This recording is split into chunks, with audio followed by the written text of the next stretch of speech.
Hi hello, இன்றைக்கி டேஸ்டியான கருவாடு குழம்பு எப்படி பண்ணுறதுன்னு பார்க்கலாமா? ஃபஸ்ட்டு கருவாடை க்ளீன் பண்ணுறதுக்காக நான் ஊற வச்சுக்கிறேன். இப்போ நம்ம மிக்ஸி ஜாரில் தேங்காய் எடுத்துக்கலாம். நான் ஒரு தேங்காயில் கால்வாசி அளவு தேங்காய் எடுத்துருக்கேன். ஒரு 100 கிராம் வெங்காயம் சேர்த்துக்கலாம். இது கூடவே ஒரு ஸ்பூன் சீரகம், அப்புறம் கருவேப்பிலை சேர்த்துக்கலாம்.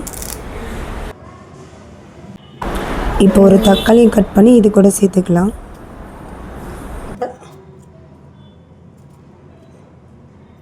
அவ்வளோதான். இப்போ நம்ம தேங்காவை அரைச்சி எடுத்து வச்சுக்கலாம். இப்போ நம்ம பாத்திரத்தில் தேவையான அளவு எண்ணெய் ஊற்றிக்கலாம். இப்போ ஒரு ஸ்பூன் கடுகு, ஒரு ஸ்பூன் சீரகம், அப்புறம் கொஞ்சமாக வெந்தயம் சேர்த்துக்கிறேன். அப்புறம் இது கூடவே நான் கருவேப்பிலையும் சேர்த்துக்கிறேன். இப்போ நம்ம கட் பண்ணி வச்சுருக்கிற சின்ன வெங்காயத்தை இது கூட சேர்த்துக்கலாம். இது கூடவே 2 பச்சை மிளகாய் சேர்த்துக்கலாம். இப்போ வெங்காயம் நல்லா பொன்னிறமாக வதங்கணும். அதுக்கு ஒரு ஸ்பூன் கல்லுப்பு நான் சேர்த்துக்கிறேன்.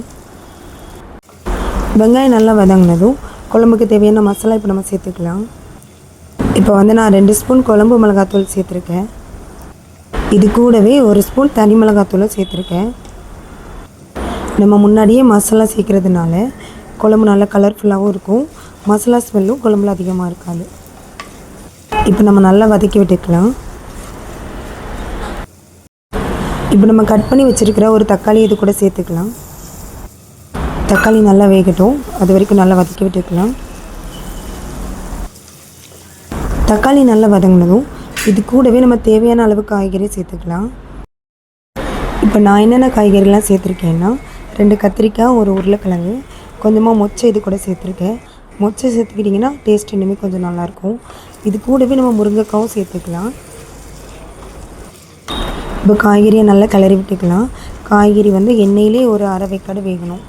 அது வரைக்கும் நல்லா கிளறி விட்டுக்கலாம். காய்கறிலாம் பாதி வந்ததும் குழம்புக்கு தேவையான புளி தண்ணி இது கூட சேர்த்துக்கலாம். நான் ஒரு 30 கிராம் புளியை ஊற வச்சு இது கூட சேர்த்துருக்கேன். இன்னும் நம்ம ஆல்ரெடி 2 தக்காளி இது கூட சேர்த்துருக்கிறதுனால புளி கொஞ்சம் நார்மலாக சேர்த்துக்கிட்டாலே போதும். இப்போ குழம்பு கொதிக்கட்டும். குழம்பு கொதித்ததும் நம்ம அரைச்சி வச்சுருக்க தேங்காவை இது கூட சேர்த்துக்கலாம். இப்போ நம்ம குழம்பு நல்லா கிளறி விட்டு தேங்காய் நல்லா வேகிற வரைக்கும் நல்லா கொதிக்க விடணும்.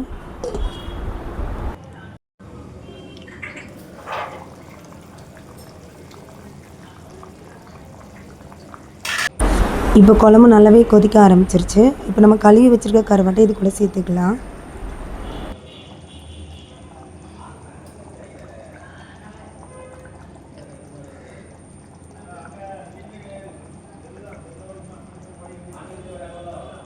இப்போ நம்ம ஒரு 10 நிமிஷம் குழம்பு நல்லா கொதிக்க விடலாம், கருவாடு வேகிற வரைக்கும். இப்போ பார்த்திங்கன்னா குழம்பு ரெடி ஆயிடுச்சு, கருவாடும் நல்லா வந்துருச்சு. இப்போ நம்ம தாளிப்பு பண்ணி ஊற்ற வேண்டியது தான். இந்த தாளிப்பு எப்படி பண்ணோன்னா, ஒரு பாத்திரத்தில் தேங்காய் எண்ணெய், கடுகு, வெந்தயம், கருவேப்பிலை, அப்புறம் கொஞ்சமாக சின்ன வெங்காயம் இதெல்லாம் நல்லா பொன்னிறமாக வறுத்ததுக்கப்புறம் நம்ம குழம்புல ஊற்றி கிளறி விட்டுக்க வேண்டியதான். தேங்காய் எண்ணெயில் தாளிக்கும் போது குழம்பு இன்னுமே மணமாக டேஸ்ட்டாக இருக்கும். இப்போ பார்த்திங்கன்னா குழம்பு ரெடி ஆயிடுச்சு. இந்த மெத்தடில் நீங்களும் கண்டிப்பாக கருவாட்டு குழம்பு வச்சு பாருங்கள். டேஸ்டியாக அல்டிமேட்டாக இருக்கும்.